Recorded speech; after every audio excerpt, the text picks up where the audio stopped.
promis de parler sur la fin de temps et sur les derniers temps ou les derniers jours. Donc, ce sont des expressions qui, bien sûr, sont différentes. Hein, elles ne sont pas... parce qu'il y a souvent une confusion entre la fin de temps et les derniers jours. Voilà. Et on va tout au long de cette émission essayer d'expliquer un peu ce que c'est. Voilà. Nous sommes dans... On va d'abord parler de la fin des derniers jours. Hein. Donc, essayer d'expliquer un peu ce que c'est. Nous sommes dans Genèse 49. Genèse 49, nous lisons le verset premier. Le verset premier. Jacob appela ses fils et dit: assemblez-vous et je vous annoncerai ce qui arrivera dans les derniers jours. N'est-ce pas? Alors, je ne sais pas, Laurent, si on peut avoir le tableau. Je sais que je vous embête de temps à autre. Voilà, donc je vous annoncerai ce qui arrivera dans les derniers jours. Alors, dans la plupart des versions de la Bible que vous avez, cette expression, le mot hébreu traduit par dernier jour n'a pas été correctement traduit dans vos versions, en fait. Donc, ça a été traduit par dans la suite de temps. Alors que c'est pas ça.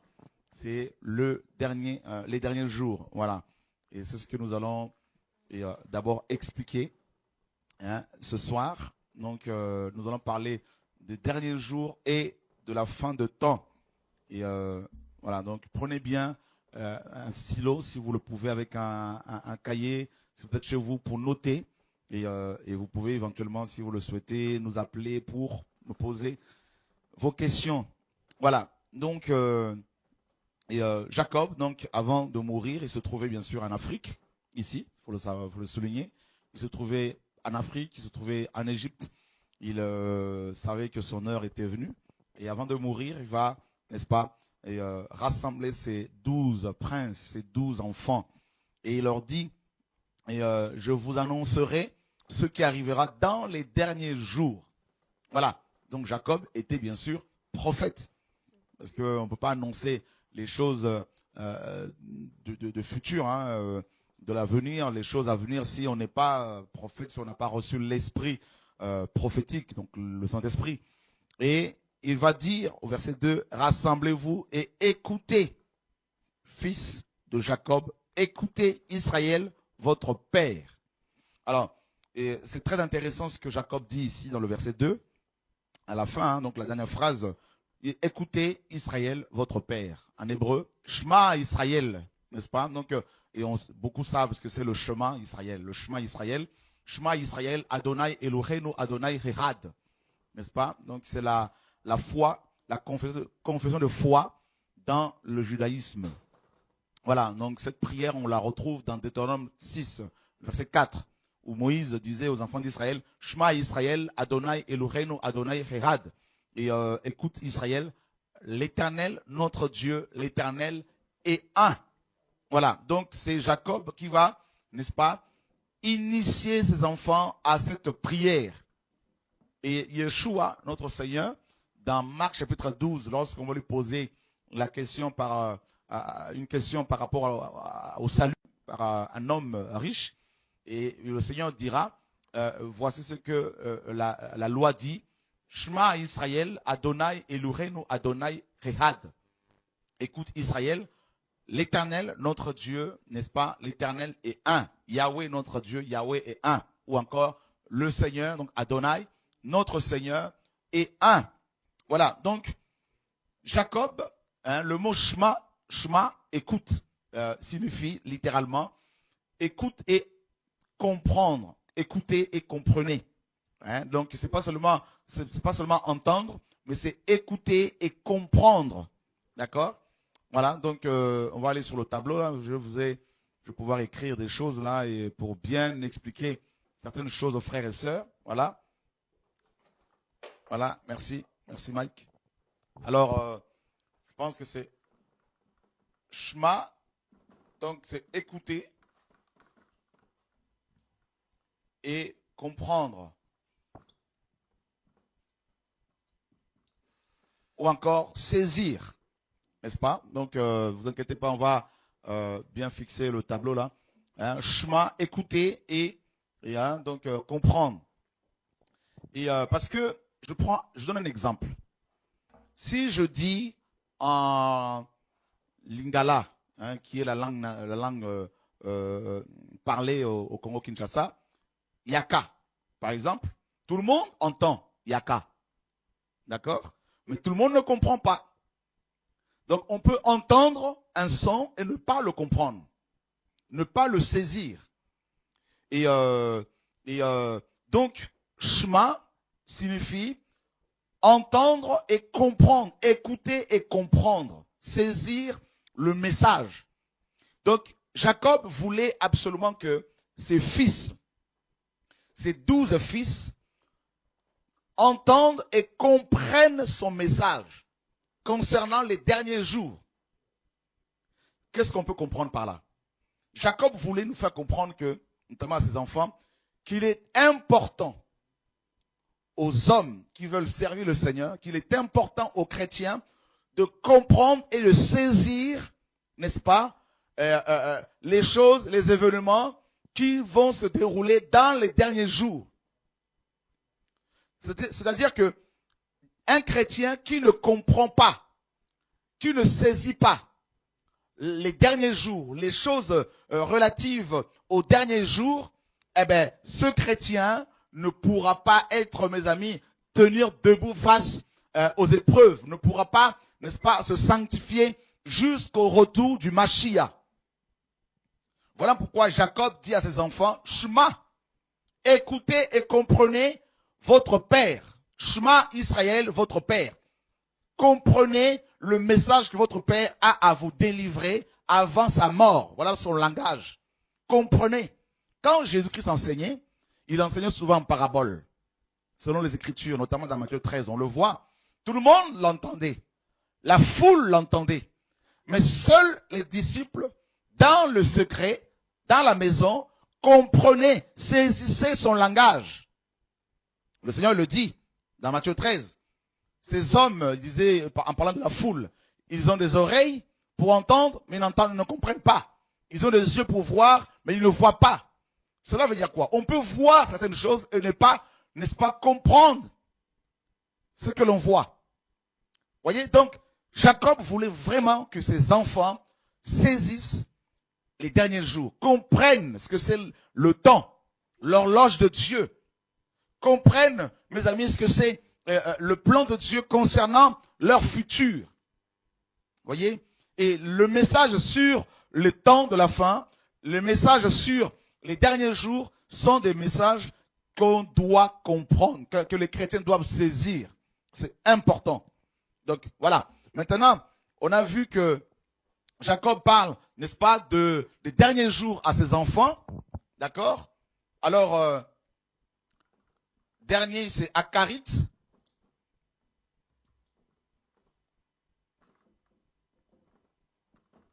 Akarit en hébreu, qui signifie extrémité. Dernier, n'est-ce pas, dans une série de choses. D'accord? Et son équivalent grec, c'est eschatos. Eschatos, qui signifie pareil, la même chose. Et dernier, dans la série des événements. Donc, extrémité. Donc, vous avez par exemple dans le Nouveau Testament, dans Matthieu 28, quand le Seigneur dit qu'il faut annoncer l'évangile jusqu'aux extrémités de la terre. D'accord? Donc, le mot extrémité, extrémité, c'est eschatos en grec. D'accord? Et vous avez aussi, il y a plusieurs endroits en fait dans le Nouveau Testament où il est question d'eschatos et qui a donné eschatologie, bien sûr, les enseignements ou le discours relatif aux événements concernant la fin de temps ou encore les derniers jours, plutôt je dirais les derniers jours. Donc là, Jacob annonce des événements concernant les derniers jours. Et Akarit, n'est-ce pas? Yom. Donc Yom, bien sûr, c'est le jour. Hein? Donc Yom, c'est le jour, comme Hermera en grec. Donc le jour. Et Donc, qu'est-ce qu'on apprend? Qu'est-ce que Jacob veut nous enseigner, frères et sœurs? Écoutez bien. Il est question d'abord des derniers jours. C'est important qu'en tant que chrétien, vous le saisissiez. Maintenant, ça ne s'efface pas. Je veux vous expliquer avec les Écritures à l'appui, à quel moment précisément les derniers jours ont commencé. D'accord? À quel moment? Sommes-nous dans les derniers jours ou pas? On a vu que le premier homme dans l'histoire biblique à avoir fait mention des derniers jours, c'est Jacob, avant sa mort. Et il a insisté pour que ses enfants l'écoutent et le comprennent. Shema Israël, écoutez et comprenez. Et Shema Israël est utilisé également, comme on l'a vu dans Deutéronome 6.4, par rapport aux deux lois fondamentales. Tu aimeras le Seigneur ton Dieu de tout ton cœur, de toute ta pensée, de toute ta force, et ton prochain comme toi-même. Ces deux lois résument l'ensemble de la loi biblique, divine. Et avant d'expliquer, avant de donner ces lois aux Hébreux, Dieu les a invités à écouter et à comprendre. Voyez, parce que ces deux lois sont fondamentales. Donc Dieu va, comme Jacob, exiger, insister sur le fait qu'il faut écouter et comprendre sa parole. Shema, justement. Voilà. Donc, et qu'est-ce qu'on apprend également ici dans Genèse? Jacob va commencer à prophétiser sur le futur des 12 tribus d'Israël. Il va déclarer des paroles qui vont s'accomplir plus tard, n'est-ce pas, en Israël. Et à quel moment les derniers jours ont réellement commencé? Alors, je ne dirais pas dernier temps, mais le dernier jour, parce que rappelez-vous bien que en hébreu, jour, c'est yom, n'est-ce pas? Et en grec, c'est hermera. Donc, c'est pas temps, mais c'est vraiment jour, c'est pressé jour, dernier, n'est-ce pas? Et dans une série des événements. Alors, nous sommes dans Joël chapitre 2.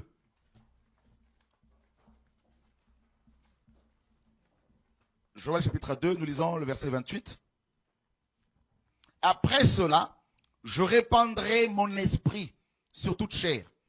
Vos fils et vos filles prophétiseront, vos vieillards auront des songes, et vos jeunes gens des visions. Même sur les serviteurs et sur les servantes, dans ce jour-là, je répandrai mon esprit. Voyez? Donc, dans les Écritures, quand vous avez les expressions en ce jour-là, en ce moment-là, en ce temps-là, par rapport au futur, sachez que vous avez affaire ici au temps messianique. D'accord? Donc, les derniers jours concernent, bien sûr, les temps messianiques. Donc, les derniers jours font référence à la personne de Yeshua. D'accord? Cela veut dire que c'est Yeshua, mes amis, qui est le centre de la prophétie relative ou des prophéties relatives aux derniers jours. D'accord? Et donc, Joël prophétise 800 ans avant Jésus-Christ. Il va prophétiser qu'un temps allait venir où Dieu, n'est-ce pas, allait répandre son esprit sur toute chair, et pas seulement sur les sacrificateurs, les Lévites, mais sur toute chair, c'est-à-dire toutes les nationalités confondues. Et ça, c'est terrible.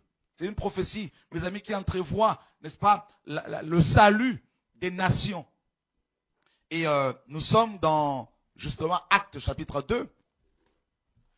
Et qu'est-ce qu'on apprend? Actes chapitre 2, l'Esprit va être répandu, comme Joël l'a annoncé.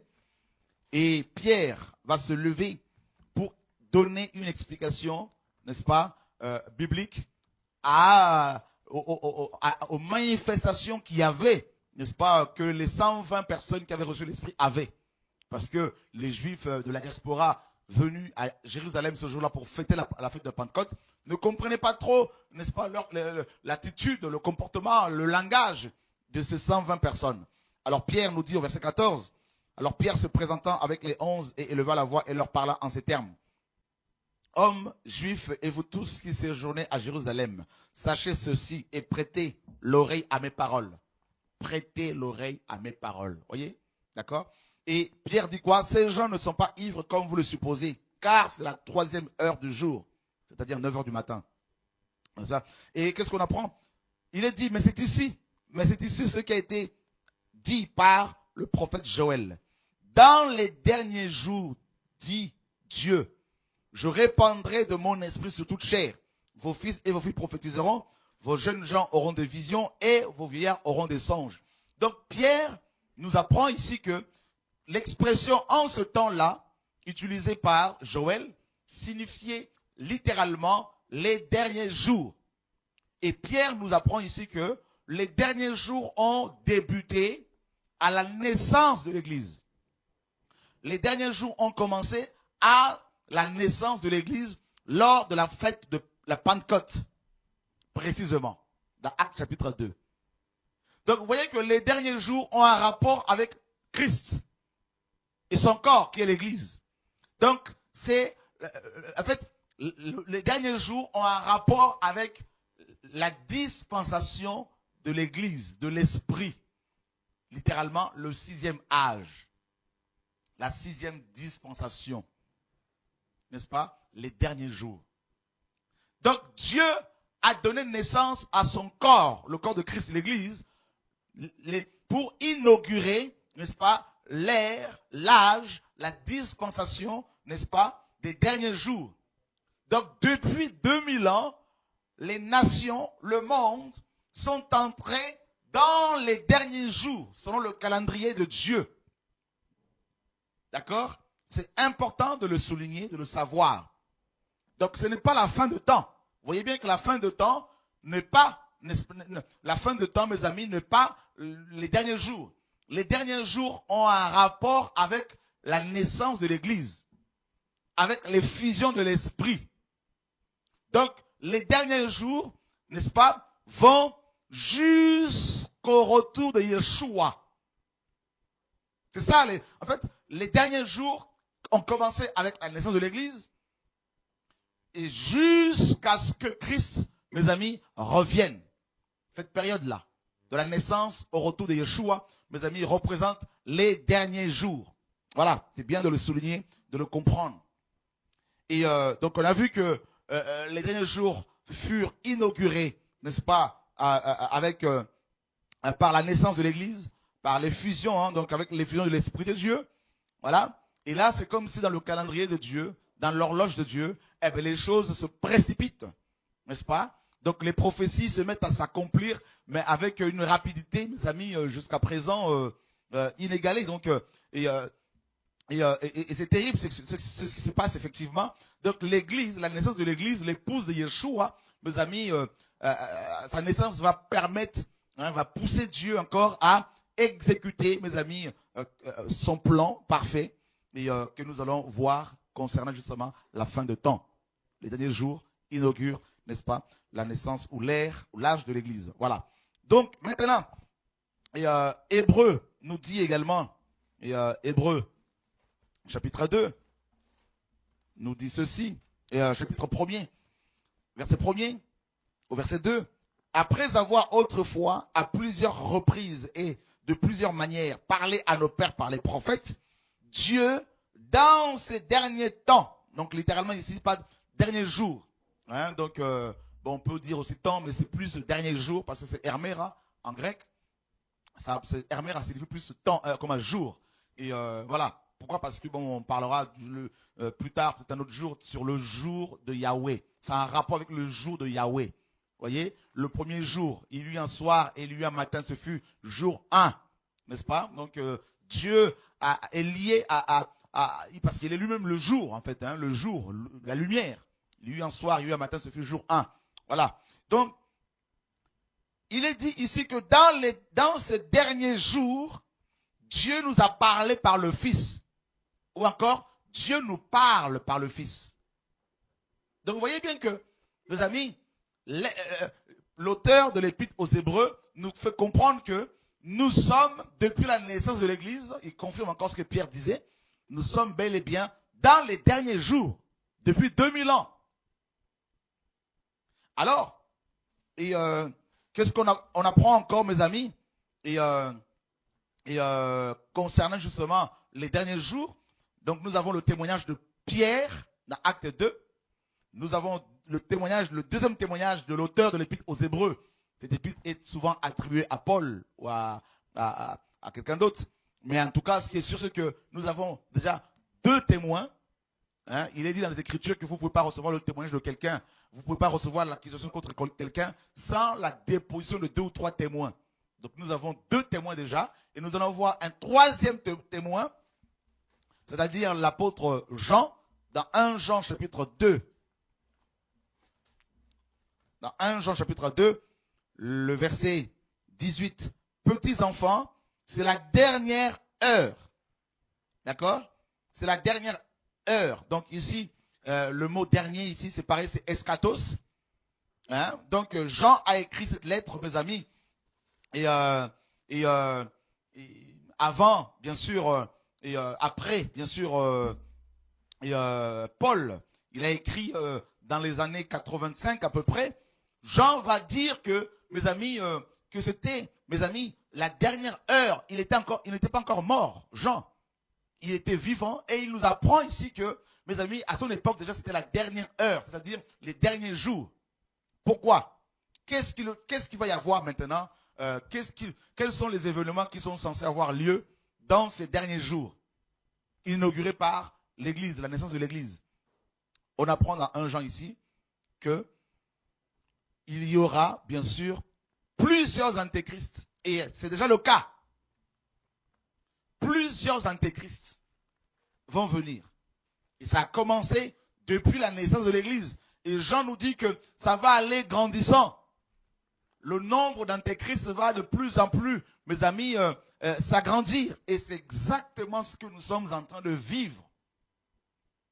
Jusqu'au retour de Jésus, jusqu'à l'enlèvement de l'Ecclésia, eh bien, les antéchrists viendront en grand nombre. Ils vont de plus en plus, mes amis, le nombre de ces antéchrists va s'agrandir, va s'alourdir.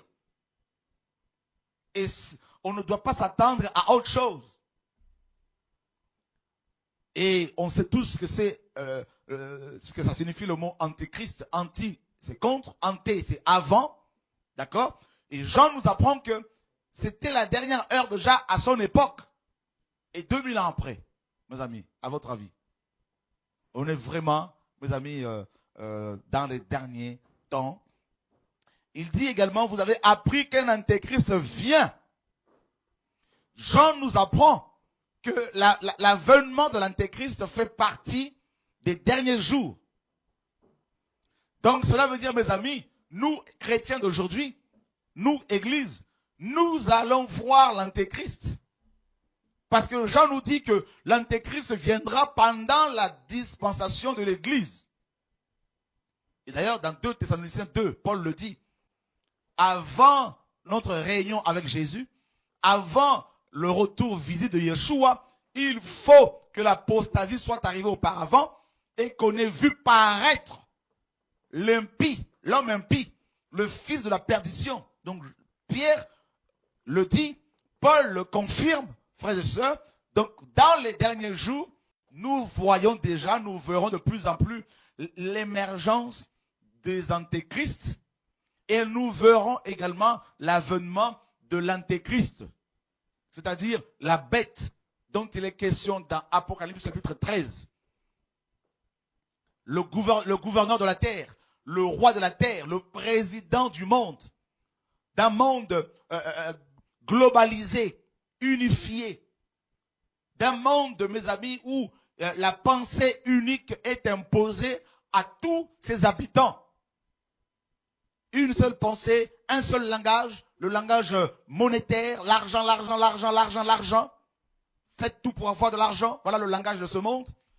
C'est la construction de la tour de Babel, selon Genèse 11.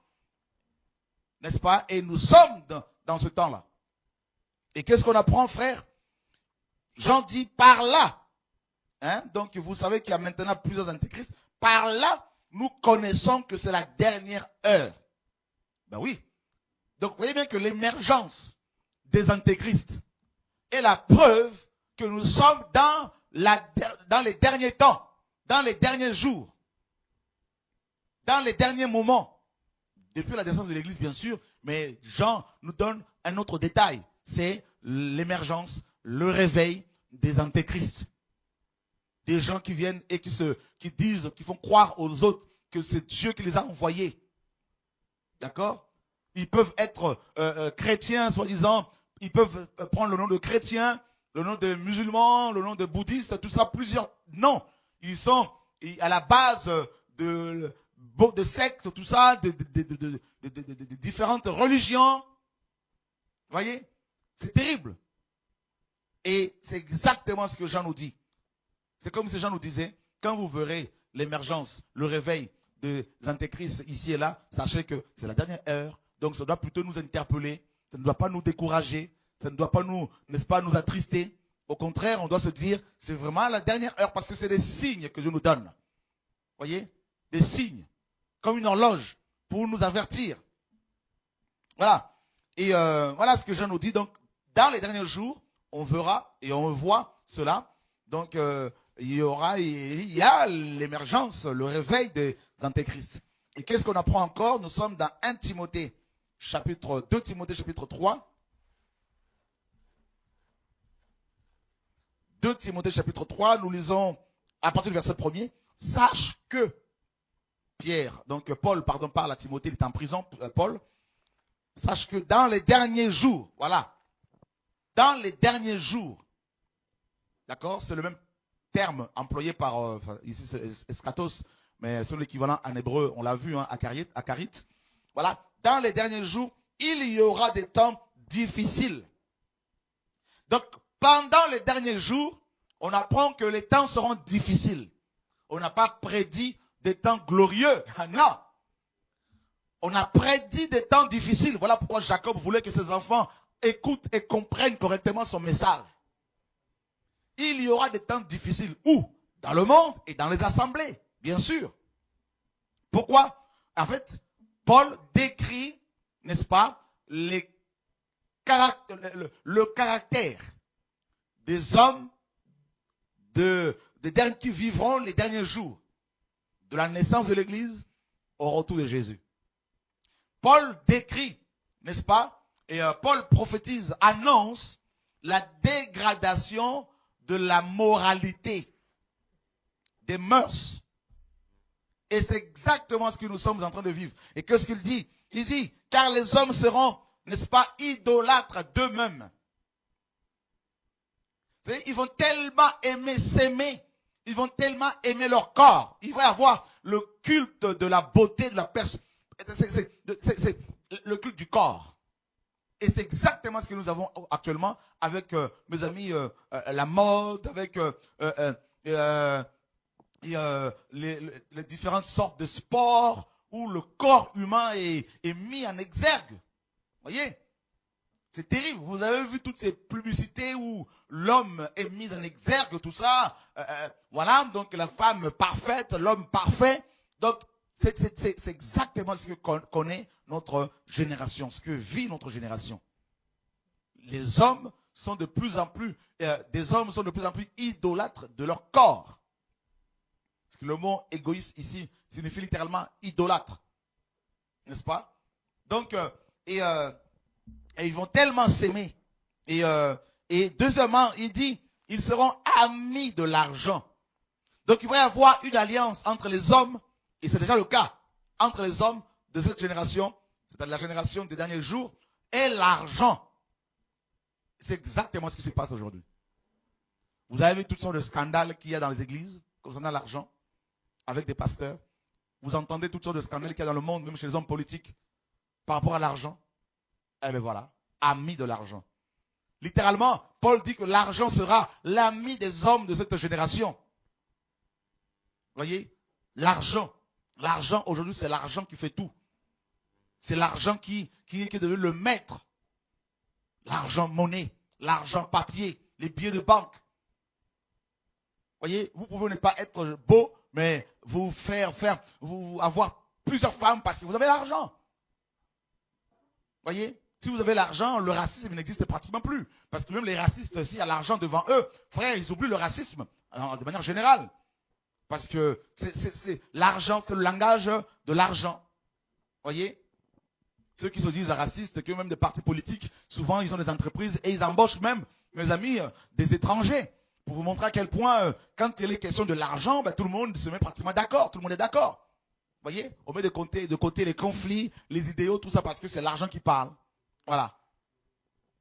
Vous allez faire la cour à une femme pour les inconvertis, bien sûr, quand on est dans le monde. La femme va refuser, mais si vous amenez une belle voiture avec vous, ben, la femme va dire oui en général. Ou l'homme, pareil, c'est l'argent qui passe, c'est l'argent. Vous voyez, et Paul nous dit que, voilà, il décrit en fait les caractéristiques des hommes des derniers jours. Fanfarons, hautains, blasphémateurs, rebelles à leurs parents, ingrats. Et on voit de plus en plus comment les gens sont ingrats aujourd'hui. Vous voyez les chrétiens, où il y en a, vous les formez. Demain, ils commencent à prêcher un peu, ils deviennent ingrats. Ils oublient d'où ils sont sortis. L'ingratitude caractérise notre génération. Vous hébergez quelqu'un, la personne, demain, elle va avoir une maison, elle oublie d'où, par où elle est passée. Et elle vous traite de sorcier, sorcière. Vous voyez? L'ingratitude. Ça caractérise notre génération. Frère, l'ingratitude. L'égoïsme, par exemple, je vais insister encore sur l'égoïsme. Vous avez vu ces grandes surfaces, ces grands magasins, mes amis, qui jettent des tonnes et des tonnes de denrées alimentaires, de nourriture, et qui ne veulent même pas les offrir aux SDF, aux nécessiteux. Voyez, c'est terrible. Ils préfèrent le jeter plutôt que de le donner aux gens qui sont dans les besoins. Vous voyez, l'ingratitude, l'égoïsme que connaît notre génération. Voilà, tout ça c'est décrit dans les Écritures, bien sûr, frères et sœurs. Hein? Et irréligieux, c'est exactement ce qui se passe, irréligieux, voyez. Donc, insensible. Hein? Insensible. Et c'est exactement ce que caractérise notre génération. Je prends un exemple. Au Congo, RDC, Kinshasa, dans l'Est, à Goma, il y a une guerre qui passe sous silence. Des âmes, des enfants de 4 ans sont violés. Des enfants de 3 ans sont violés. Des bébés de 6 mois sont violés. Des enfants sont coupés, découpés avec la machette. Hein? Mais c'est terrible. C'est ce qui se passe, frères et sœurs, dans ce coin du globe. En 10 ans, il y a près de 6 millions de morts. Et les médias, même européens, n'en parlent même pas. Vous voyez, frère? Les gens sont insensibles à la souffrance des autres. Insensibles. Et voilà ce que Paul a décrit. C'est terrible de voir combien on demande dans l'Est là-bas de la République RDC, on demande aux enfants de violer leur propre maman, leur mère. Voyez frère, 10 millions de morts en 10 ans. Personne n'en parle. Pourquoi? Parce qu'il y a l'or, le diamant, le cobalt, beaucoup de richesses, et tout le monde trouve ça normal. Voilà. Les gens sont insensibles à la souffrance des autres. Des enfants sont tués, égorgés, mais comme ce ne sont pas leurs enfants, eh ben, on est insensible. Voilà. Alors que les grandes puissances ont les moyens de mettre un terme à ce désastre, à ces massacres. Voilà. Les hommes sont devenus insensibles. Voilà. À la souffrance des autres. Pourquoi? Parce que c'est le langage de l'argent. Tout tourne autour de l'argent. Des billets qu'on va laisser quand on va mourir. Voilà. Le monde dans lequel nous sommes. C'est un monde corrompu, malade. Nous sommes dans les derniers temps, frères et sœurs. Depuis la naissance de l'Église, il y a 2000 ans, le péché ne fait que accroître, hein, s'accroître. L'iniquité ne fait que grandir. Vous voyez, comme le Seigneur le dit dans Matthieu 24, verset 14, 12 à 14. Hein, et parce que l'iniquité se sera accrue, l'amour du plus grand nombre se refroidira. Et déloyaux, hein, donc c'est exactement ce qui se passe. Il n'y a plus de loyauté, les amis. Calomniateurs. Et intempérant. Les gens vont te calomnier, t'attribuer des choses que tu n'as pas faites. Hein, on invente des histoires. Hein, on veut t'attribuer des choses que tu n'as pas faites. Tout ça pour te calomnier, pour te détruire, alors qu'il n'y a pas de preuve, rien.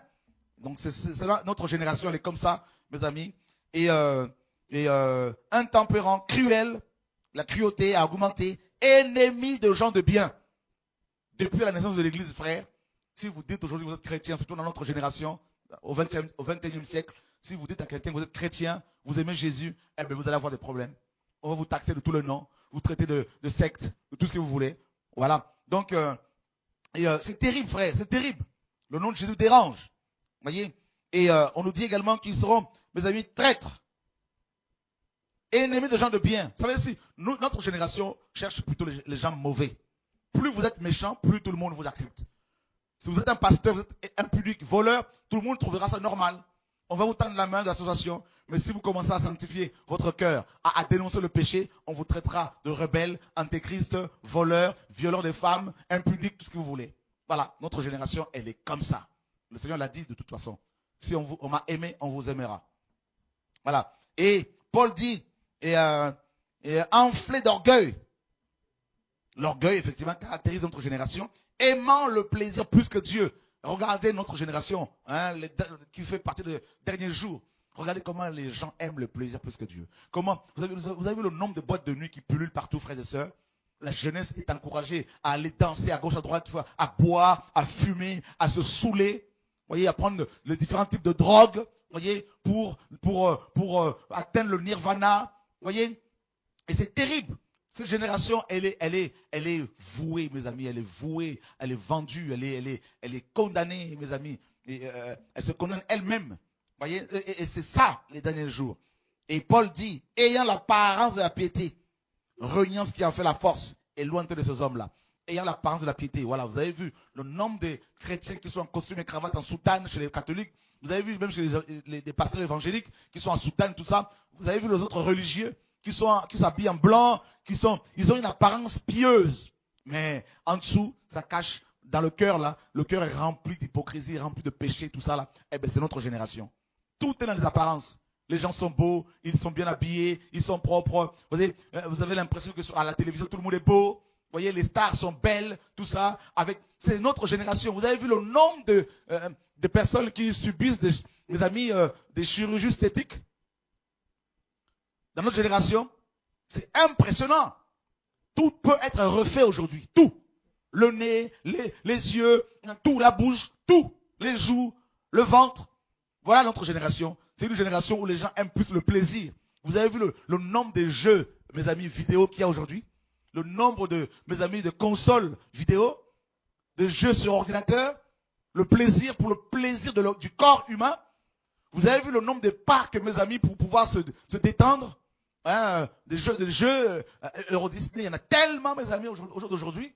Tout ça pour distraire l'homme. Vous avez vu le nombre des missions qu'il y a, hein, des missions télévisées, tout ça, mes amis, pour des séries télévisées, pour nous faire plaisir. C'est notre génération. Voilà. Voilà. Parce que nous sommes dans les derniers jours. Voilà, mes amis. Et Paul dit, éloigne-toi de ces hommes-là. Il est question ici des chrétiens. Paul décrit, mes amis, le comportement de chrétiens. Des gens qui se disent chrétiens, mais qui vivent dans le concubinage. Et qui disent, oui, le message m'a touché. Mais quand vous vérifiez, ils sont toujours dans le péché. C'est grave. C'est notre génération. Pourquoi? Parce que c'est les derniers jours. Nous sommes dans, mes amis, 2 Pierre, chapitre 3. 2 Pierre, chapitre 3, qu'est-ce que Pierre nous dit?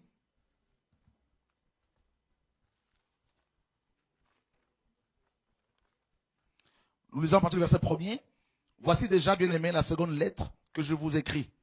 Dans l'une et dans l'autre, je cherche à éveiller par des avertissements votre saine intelligence, afin que vous vous souveniez des choses annoncées d'avance par les saints prophètes et du commandement du Seigneur et Sauveur, enseignées par vos apôtres. Sachez avant tout que dans les derniers jours,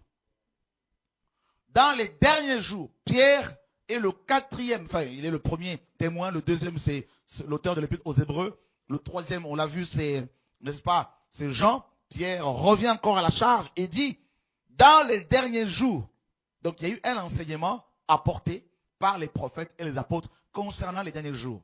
Et il est important que dans les églises, l'on parle, mes amis, de ces choses, de ces enseignements concernant les derniers jours. Qu'est-ce qui va se passer? À quoi devons-nous nous attendre? Il viendra des moqueurs avec leur raillerie et marchant selon leur propre convoitise. Et c'est exactement ce qui se passe. Des moqueurs. Quand vous parlez de Jésus aux gens, au travail, à l'école, on se moque de vous. Quand vous parlez de Jésus à vos collègues, ils peuvent se moquer de vous. Ce sont des moqueurs. Hein? Il y a même des moqueurs dans beaucoup d'assemblées qui se moquent de quoi? De qui? Regardez. Ils disent, où est la promesse de son avènement? Donc ils se moquent de l'avènement du Seigneur, sur le retour de Jésus. Car depuis que les pères sont morts, tout demeure comme dès le commencement de la création. Ils veulent ignorer en effet que des cieux existèrent autrefois par la parole de Dieu, ainsi qu'une terre tirée de l'eau est formée au moins de la parole de l'eau, et que par ces choses, le monde d'alors périt, submergé par l'eau. Mais par la même parole, les cieux et la terre d'à présent sont gardés et réservés pour le feu, pour le jour du jugement et de la ruine des hommes impies. Mais il est une chose, bien-aimés, que vous ne devez pas ignorer. C'est que devant le Seigneur, un jour est comme 1000 ans et 1000 ans sont comme un jour. Le Seigneur ne tarde pas dans l'accomplissement de la promesse, comme quelques-uns le croient, mais il use de patience envers vous, ne voulant pas qu'aucun périsse, mais voulant que tous arrivent à la repentance. Le jour du Seigneur viendra comme un voleur. En ce jour, les cieux passeront avec fracas, les éléments embrasés se dissoudront et la terre, avec les œuvres qu'elle renferme, sera consumée. Puisque tout cela est en voie de dissolution, combien votre conduite et votre piété doivent être saintes. Attendez et hâtez l'avènement du jour de Dieu, jour à cause duquel les cieux enflammés se dissoudront, et les éléments embrasés se fondront. Mais nous attendons, selon sa promesse, de nouveaux cieux et une nouvelle terre où la justice habitera. Voilà ce que Pierre nous enseigne, frère. Il dit qu'il va y avoir des moqueurs, et c'est le cas. De plus en plus, des pasteurs deviennent moqueurs aujourd'hui. Beaucoup refusent même de parler du retour de Jésus, de l'enlèvement de l'église. Beaucoup, mes amis, refusent de parler de ces choses concernant les derniers jours.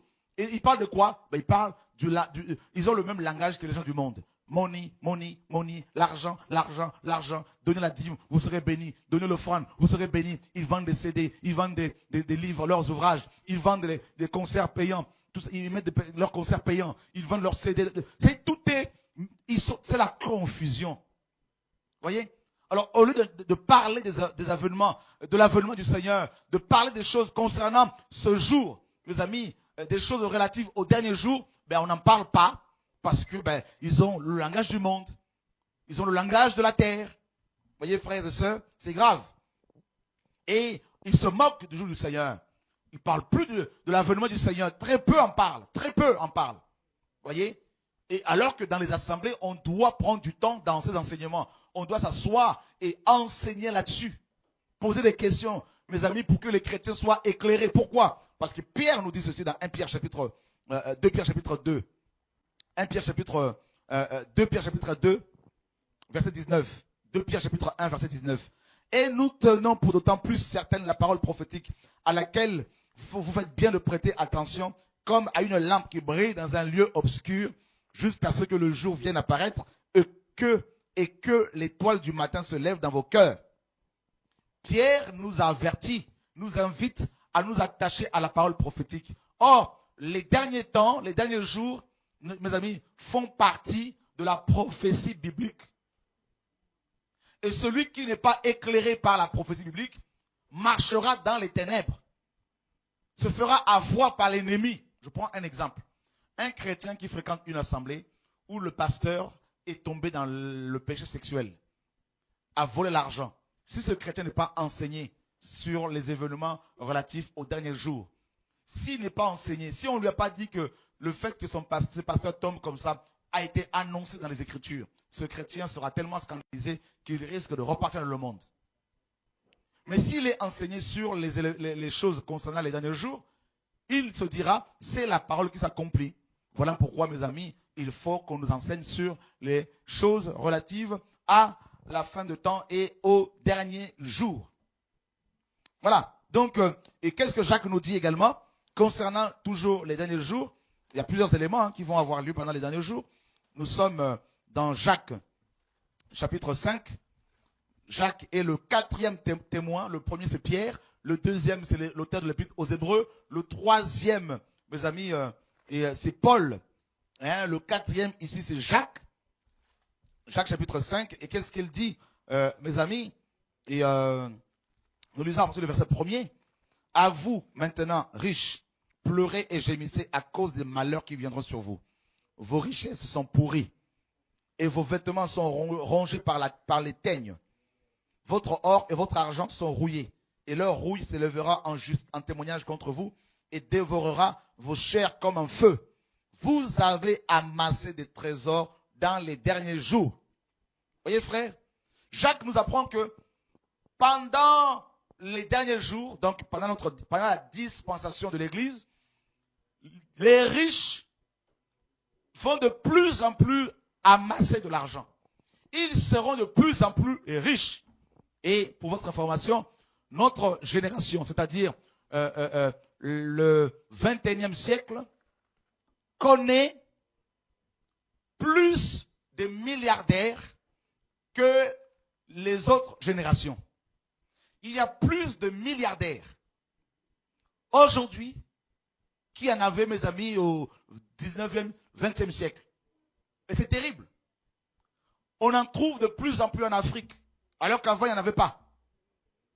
On en trouve de plus en plus, mes amis, en Inde, alors qu'avant, il n'y en avait pas.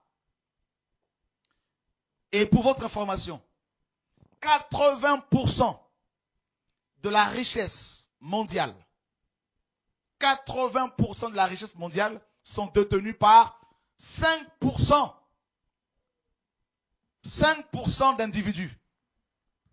C'est impressionnant. Nous sommes combien? Nous sommes, frères et sœurs, 7 milliards d'individus sur Terre aujourd'hui.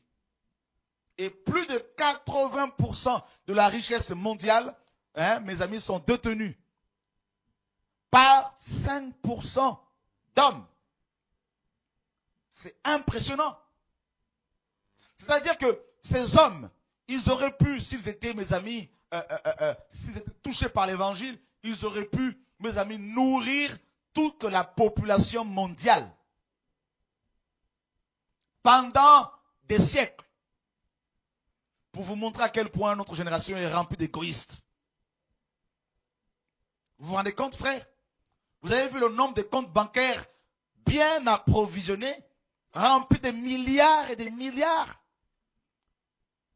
Vous avez vu ces lingots d'or qui dorment dans les endroits, quelque part dans les banques, dans les coffres de banque. C'est terrible.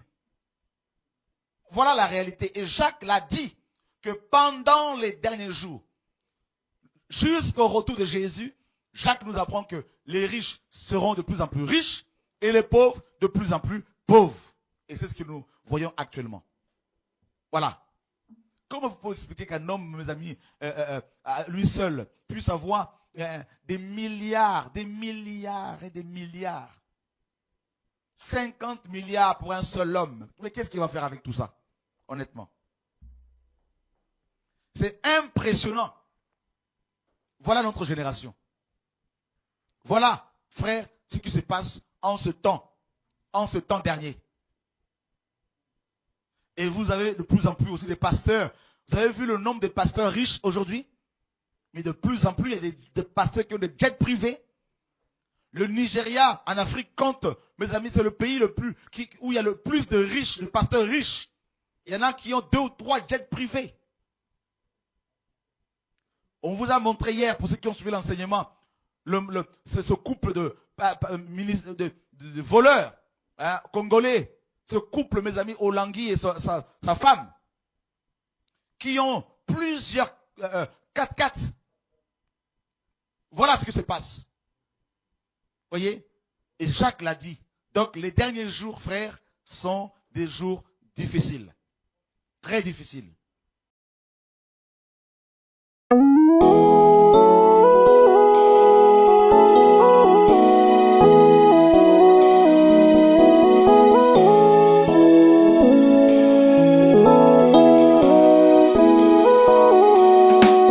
Jésus viendra nous chercher, puis sa venue est proche. Réveillons-nous du sommeil,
chercher.